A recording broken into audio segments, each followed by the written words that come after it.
this was something I worked really hard to earn.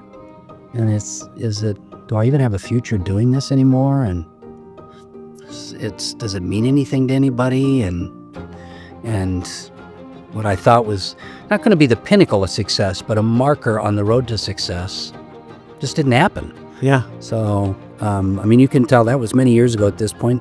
I still ache a little bit over it, right? Yeah. Yeah. But, if we remember that Velveteen Rabbit story from when we were little kids where, the child falls in love with this pristine, beautiful little stuffed animal and loves it so much that, 3 years later, this pristine little stuffed animal's had one of the eyes torn off and one of the ears is ripped and the stuffing has come out. And it's not as much a Velveteen Rabbit anymore, but there's a richness to its maturity that it doesn't matter that the eye has fallen off. In some respects, I think any of us who can thank the good Lord that we've gotten through a dip or two, part of what we've learned is some of the stuff that seemed important before the dip is not that important. Welcome to Through the Dip, the show about what it's really like to be an entrepreneur and the life lessons learned from navigating a company through the dip. My name is Steven Souter, and before we get to today's show, this episode is brought to you by Hustlefish. If you're trying to figure out your company's direct-to-consumer marketing while balancing the B2B side of your business, Hustlefish can help. They know how complex balancing brand messaging to different segments can be. Head over to throughthedip.com/marketing to book a free strategy call. Now, let me tell you, friends, there is a special kind of heartbreak in watching everything you build fall apart while simultaneously being told you're one of the best. I got to fly out to Austin, Texas to meet up with Dr. Andy Neillie at one of his Aqua-Tots swim schools. Now, Andy didn't always own swim schools. He was a professional public speaker and companies would fly him around the world to deliver keynote addresses. But when the economy collapsed, so did all his speaking engagements, right when he was at the top of his game. In the same year he was awarded one of the highest honors in professional speaking, he couldn't afford to attend the ceremony. The floor didn't just drop out for Andy, it caved in. What I love about Andy's story is that it's not one of those I just hustled harder narratives. It's slower. It's quieter. It's built on what he calls confident uncertainty, that sacred art of showing up with no idea what tomorrow holds, but choosing to do today as well as you can. There's something I think profoundly mystical or spiritual about that. Like, he and his wife got recertified as lifeguards in their 50s, not because they were inspired, but because they had to. And then out of that necessity, they built a $5 million swim school business, a business that saves lives, a business that gave them their life back. This episode isn't about tactics from a business textbook. It's about resilience, the kind that doesn't look sexy on Instagram. It's the kind that teaches swim lessons out of a hotel pool while your doctorate gathers dust in the closet.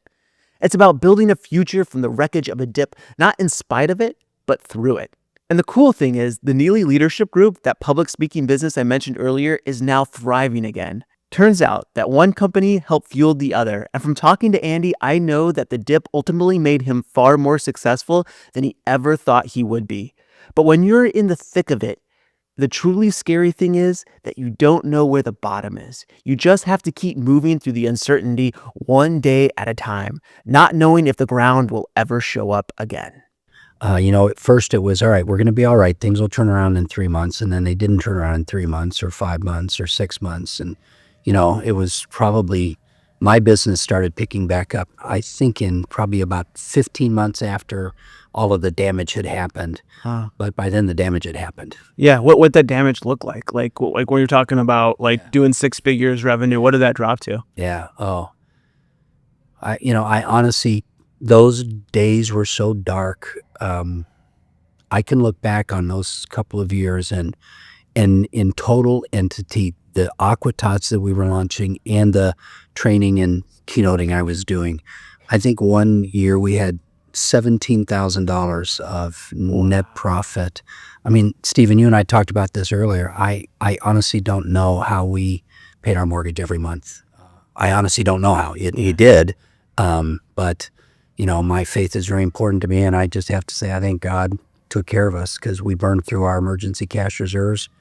We were getting ready to sell the house, downsize, but we never had to. And And maybe it's better that I don't know exactly what happened, but we were trying to launch Aqua-Tots. I was still doing a little bit of training. My wife was as well, but there was not enough revenue coming in for the expenses going out.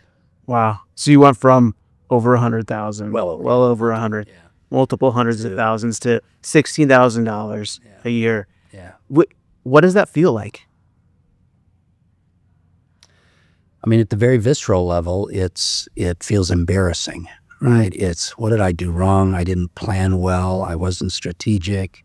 It's panic inducing because it's like, what are we going to do? We got a 3,000 square foot house. I can't afford to rent a storage unit and an apartment. What are we going to do?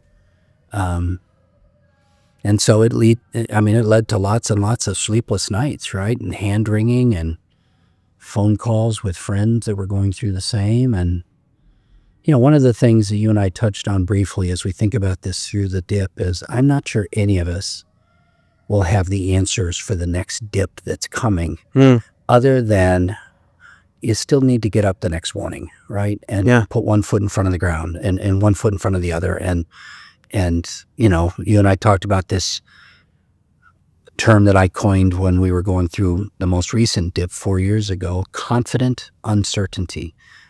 I'm not sure what we're supposed to do next month, next quarter, next year. Here's what I know what we're going to do today.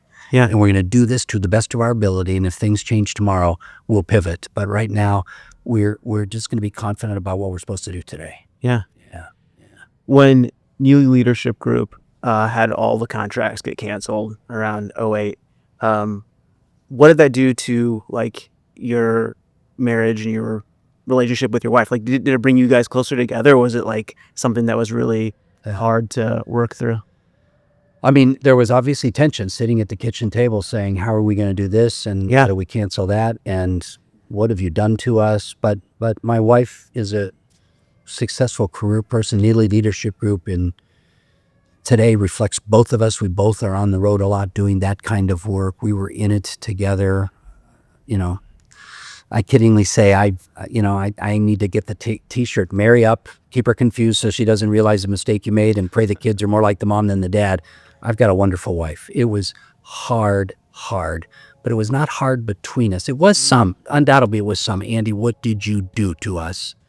But it was mainly hard for us together. How are we going to get through this together? And so ultimately it ended up strengthening our marriage, I believe. But, I'm a fitness guy. The way you strengthen muscles is you tear them down a little bit and then let them come back stronger. Well, it was hard.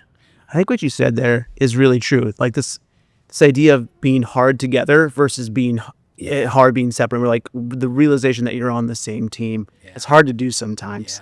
But if you're able to do that hard together, it brings you closer together. And we look at like any sort of team sport or marriage or friendship, like going through those hard things together. It's like what really like bonds you together. And unfortunately, I think, there's a certain victim mentality that floats around our environment that says if it gets too hard, it's somebody else's fault. And I can blame you and you owe me. And that doesn't do anything for anybody. You just got to get up the next day and say, I'm not sure, but here's what I'm going to do. Do you remember what the bottom of the dip was like?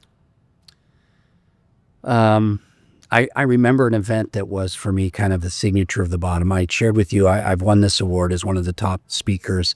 The award was, I won it in 2008. And National Speakers Association has a big awards ceremony at their annual meeting that I couldn't afford to go to. So they mailed me my award when all of the other folks are up on stage being celebrated, and I couldn't afford to go to the meeting. So there was probably a whole bunch of other things, but that in some respects, if there was a marker that I say that was the dip. I never got to be up on stage and hear my name called in front of 1,700 people as one of the best of the best. But they still sent me the medallion and the certificate, and I still did get to put it in my bio. But the summer of 2008, I couldn't afford to go to the meetings. What'd that feel like, being the best of the best, but also having the floor drop out from underneath you? God, do you still believe in me? I mean, this was something I worked really hard to earn. And is it do I even have a future doing this anymore? And does it mean anything to anybody? And what I thought was not going to be the pinnacle of success, but a marker on the road to success, just didn't happen. Yeah. So, I mean, you can tell that was many years ago at this point. I still ache a little bit over it, right? Yeah. Yeah. But, if we remember that Velveteen Rabbit story from when we were little kids where, the child falls in love with this pristine, beautiful little stuffed animal and loves it so much that, 3 years later, this pristine little stuffed animal's had one of the eyes torn off and one of the ears is ripped and the stuffing has come out. And it's not as much a Velveteen Rabbit anymore, but there's a richness to its maturity that it doesn't matter that the eye has fallen off. In some respects, I think any of us who can thank the good Lord that we've gotten through a dip or two, part of what we've learned is some of the stuff that seemed important before the dip is not that important. So then how'd you start working your way out of the dip? Because that's kind of where the school came story comes. So my friend, Mr. Ron, the lifeguard, became a dear family friend. We ended up doing some work together.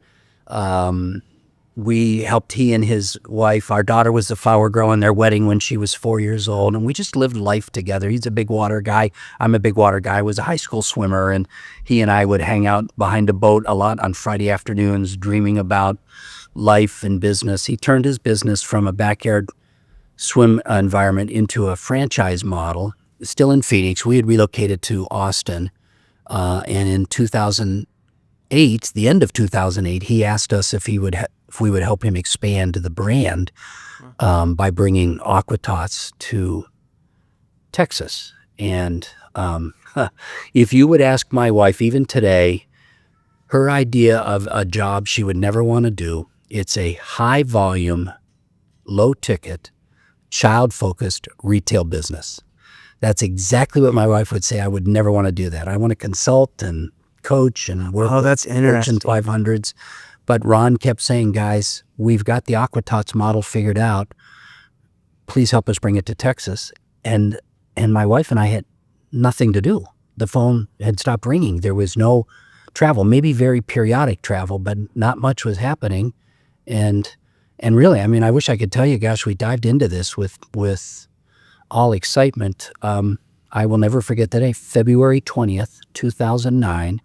We're sitting in the parking lot of our daughter's high school. My wife and I are on the phone in our car with Mr. Ron, the master franchisor of, it wasn't all of this at that point. There were, I think, 4 franchise units. All in Phoenix? All in Phoenix, yeah. I think there was one that was going to be opening in Atlanta as well. And my wife and I, really, she was in tears, and we said, all right, Ron, we don't have anything else to do. We love you. It's not the business we thought we were going to do, but we believe in water safety. So, all right, what do we do? And so February 20th, 2009, we became Aqua-Tots franchisees, the first Aqua-Tots in Texas. In fact, when we get done with our interview, if you walk over to that wall, you'll see a plaque on the wall celebrating our 10-year anniversary as the first Aqua-Tots in Texas. Wow. So we started in February of 2009. Following his franchise business model, which was not real well baked at that point. There were 4. So still pretty new. Yeah. I never thought how different that the two business models are. Because Aqua-Tots, you're dealing with like low purchase price, right? Tons of like repeat cycles. Yeah. Kids showing up to swim, and versus these high ticket. Just you going to do consulting or coaching or keynoting. Yeah. And in the summer, we'll have, 2,000 kids a week going through that pool. So it's a totally different, it's local, it's retail, it's B2C. And all of my experience prior to that was B2B with Fortune 500s and SMBs, but with corporations. Do you feel like that knowledge transferred? Like because you spent this whole time building up this leadership, teaching people leadership, how to manage, coaching people. And now you're running a business. Like, was there a 1-for-1 translation that you were like the best manager and leader? No, I think there were 2 things that did transfer. A lot didn't, but 2 things that did transfer was recognizing business is still business. This can't just be a hobby. this is a real business. How do you establish a budget? How do you set markers? What would that look like? How much should you be spending on marketing? How much should you be spending on payroll? There are certain business disciplines that don't change. And then, Stephen, today I'm sitting in a school that will generate more than $1 million this year that I don't touch very often because I've got a great leadership team. And so just hiring the right people, making sure that they understand what it means to be a good leader, giving them what they need and getting out of their way. That's what I was teaching other people. That's what I'm still teaching other people. I have a hothouse demonstrating that. I have retail, one of my great satisfactions in life. I have retail general managers who've gone from job to job to job every 12 to 18 months who've been with me for more than 10 years. Wow. Because they come and That's an incredible tenure, especially today. Well, especially in a retail environment. I didn't realize how much turnover is typically in retail environments. They go from Walmart to Target to the local photo shop to the AT&T store to a donut shop. And I've got people that would say that being at Aqua-Tots has changed their lives because they've found a stable home that they can believe in. Take me back to the early days of Aqua-Tots. So you're like, all right, Neillie Leadership Group has gone to pretty much zero just because of the '08 crisis. Like nothing. Yeah. You were at the top of your game, doing the best you could do, Yeah. having one of the most successful speakers. At least making a good living at it, yeah. You won an award for it. Yeah. And then because of the economy drops to zero, you decide to start this franchise in Austin. In Austin, yeah. And what does that look like, the early days? Well, I mean, the early days, it was really blood, sweat, and tears. Mr. Ron, the lifeguard, his first model was partnering with hotels and apartment complexes and country clubs and sending instructors there. Oh, wow. As he grew his business, it turned into an indoor environment.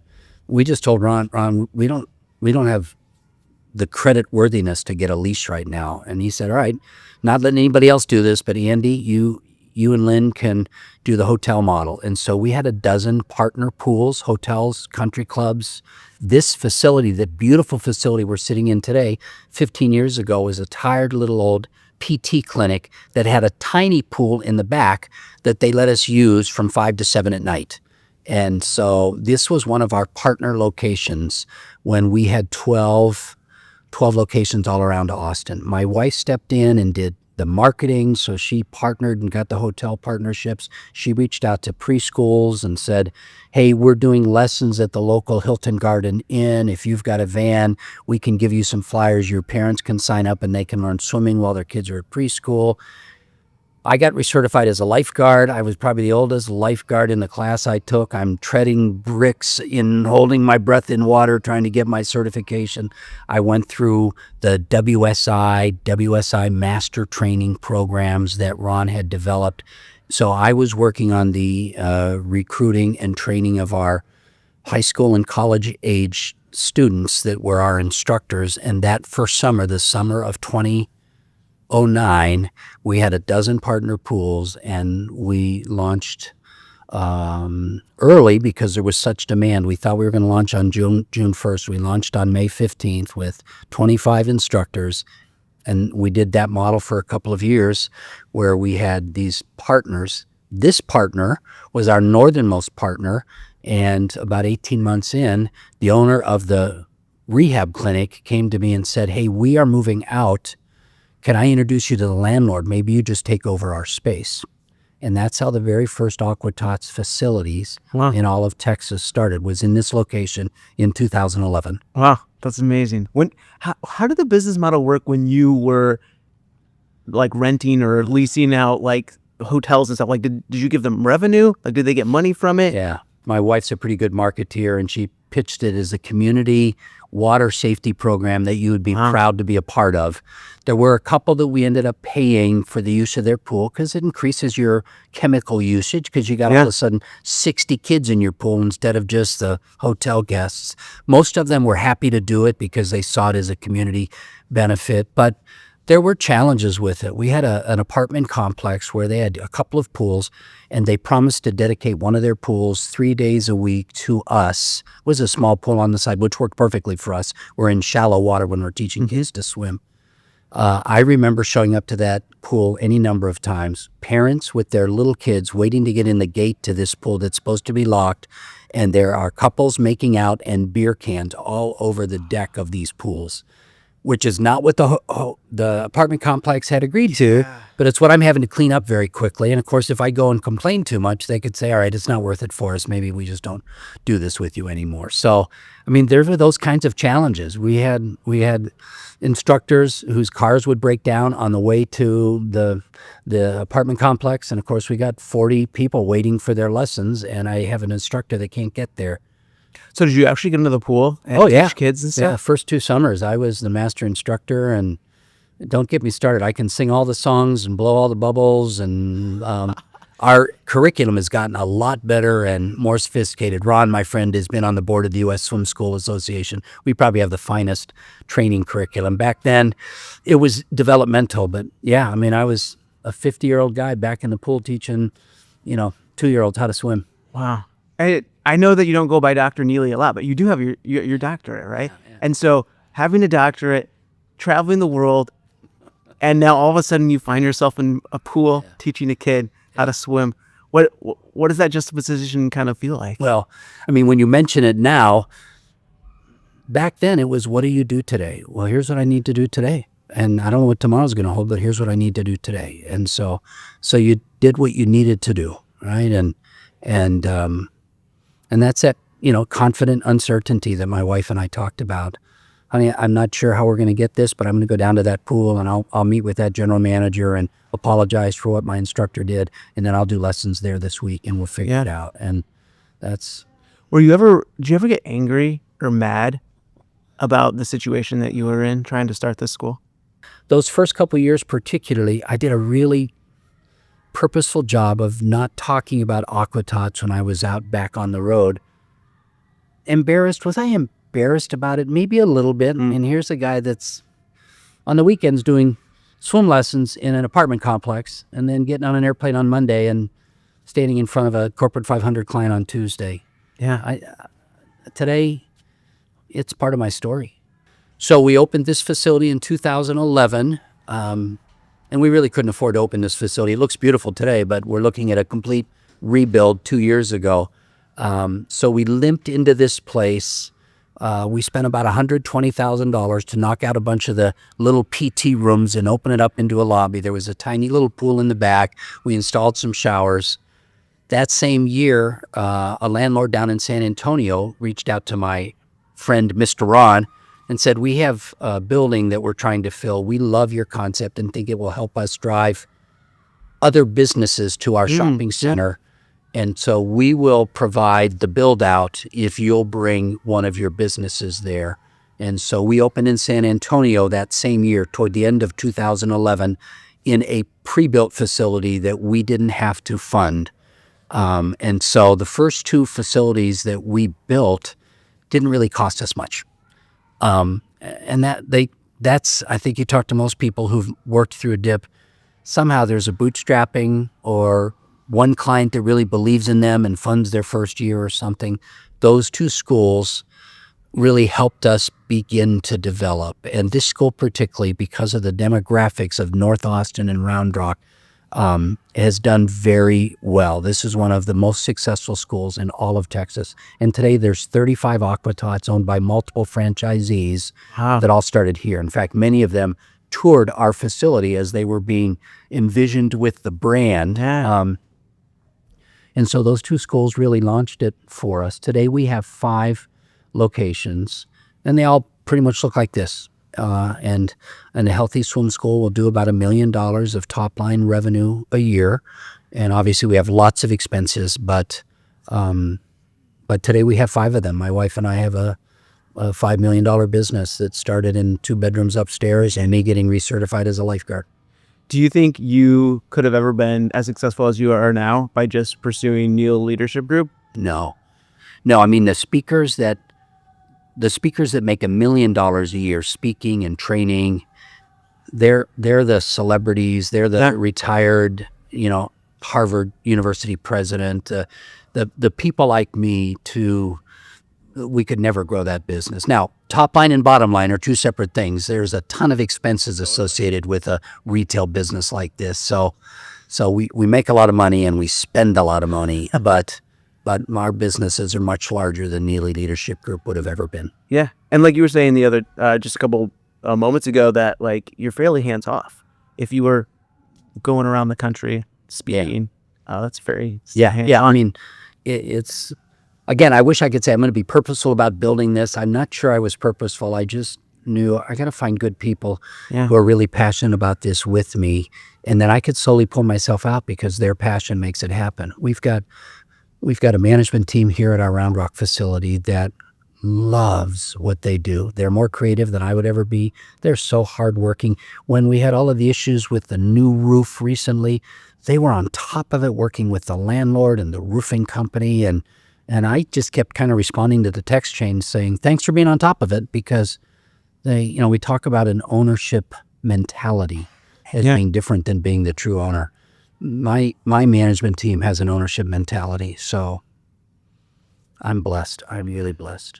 And Neillie Leadership Group has bounced back. Like you're still traveling around talking. What does that look like now today? Yeah. It looks like a lot of stories that I tell from Aqua-Tots as I go around the country. Yeah. It's bounced back. It's a great business. I get to tell real stories now of real things that have happened. And one of our regional managers, she's up in the Dallas area. I fired her a week after I hired her because we have a dress standard that, while we're a retail business, I want our front desk staff and our management team to look professional. And so at that point there were no jeans, and I didn't allow jeans. It needed to be khakis or something like that. And I overheard her saying to a couple of other people when she thought I was out of earshot, well, we'll make sure we wear khakis when Andy's here. And Marcia and I still laugh about that because I let her go, and then 2 days later rehired her, and she's been with me for 12 years now, and she has become a dear friend. Why did you hire her back? Because she apologized. We had kind of this come to Jesus, and Stephen, it's nothing I do. It's just I'm trying to live out what I believe. She had never worked for a management team that was committed to really doing what they said they were going to do. And when she began to believe, man, Andy and his team really mean this, I want to be a part of it, and I'll learn from them. So she apologized. She upped her game. I accepted her back. We've worked closely together. She moved from running our first swim school in the Dallas area to being part of our regional management team. She oversees marketing now for all 5 of our schools, because I wasn't afraid to have a hard conversation and make a hard decision. Yeah. What do you think is one of the biggest things that people don't understand about management? Well, I would probably 2 things. One, leadership sounds aspirational and high and wonderful, and leaders, sometimes you just got to get your hands dirty and manage the thing through, right? The days that I was picking up beer bottles and asking the couple making out in the Barca loungers to leave the pool because we had it for the next 3 hours, I just was doing what needed to be done. It was a grunt work of picking up the Modelo bottles that were sitting poolside as the lessons were starting. You don't get to be above the doing of management. So I think that would be one of the lessons. But the other lesson I would say is, and leaders, you need to understand, leadership is always more about the people than the things. It's not just about the people, but it's more about the people than the things. What do you mean by that? Are you making them better? Are you coaching them? Are you finding ways to celebrate? I get kidded. They call me the chief encouragement officer when we have our weekly management call, and some of it's a little trite. I'm always trying to find the silver lining in the dark clouds. Some of that is very purposeful because this is a hard job where everybody gets beat up. I think every leader needs to recognize they've got to be chief optimism officer and find those silver linings in the gray clouds. While we all practice the Stockdale paradox from Jim Collins' book of face the brutal reality of where you're at. in 2008, my wife and I had no money. What are we going to do? Well, we're going to listen to our friend and launch this retail, high-volume, low-ticket, kid-focused business in 12 apartments and country clubs around Austin where I'm picking up Modelo beer bottles because that's what it took. So it's a combination of both of those. Leaders never get to be above, but they've always got to have a mindset of, my goal is to make the other people successful. Yeah. Texas has a drowning problem, Stephen, to get sober for a minute. We've had more than 100 little kids drown in 2024. There's work to be done. And the fact that my managers are passionate about that fills me with joy. It just fills me with joy. I write a little weekly newsletter, Andy's Axiom, that I send out to all the schools. And we celebrate successes, and I remind them of some of the challenging statistics, and we talk about our core values. But they're pouring the Kool-Aid. I love showing up at a school and kind of being a fly on the wall and listening to a front desk person treat a brand new parent the way that I would want them to treat that parent. And I don't even know who that front desk person is, but they've learned from their shift manager, who learned from their general manager, who learned from us. So I love that. I just love that. Looking back at when you were at the bottom of the dip, did you ever envision yourself being here? No, honestly didn't. But again, that's that. I didn't know what I was supposed to do the next day, and then the next day after that, and each step kind of came along the way. You know, you and I laughed about it earlier. We've heard the phrase, every overnight success is 10 years in the making. For us, I will tell you, we've been doing this coming up on our 16th year now. I don't think we were an overnight success for about 12 years. Wow. We really didn't hit our stride until shortly before COVID, because we were still ramping up and spinning up and opening new facilities. And there's a tremendous financial and planning process that goes into one of these facilities. And then hiring and staffing is an ongoing, never-ending challenge. We are a lot of times hiring a demographic where this is their very first job, and learning the basic discipline of showing up 5 days in a row for a 4-hour part-time work shift is new to them. So those remain. I mean, there's all these micro dips that happen all along the way. I don't think we really hit our stride, so to speak, until maybe 2016, 2018. What advice would you give someone who has a business or a company and like the rug just gets ripped out from under them, not because of anything they did, but because of the war? Yeah. I mean, I think a couple of things. One, make sure what you're trying to do really meets the need of a clientele. Is there a felt pain point that's going to be a justifiable pain point that people will find value in? And if you really do have a valuable offering for the market, just recognize nobody owes you anything, and you just got to get up and work hard and work your way through the dip. And the people that work their way through the dip will be hiring the people who didn't work their way through the dip a year and a half later. And then recognize dips keep coming, right? In 2008, I never saw COVID coming, but COVID shut this place down, right? We had to lock the doors. There's another dip coming again in the future. And so recognize that dips are not something you hope never happens. Dips are, how are we going to deal with those, and be prepared for them.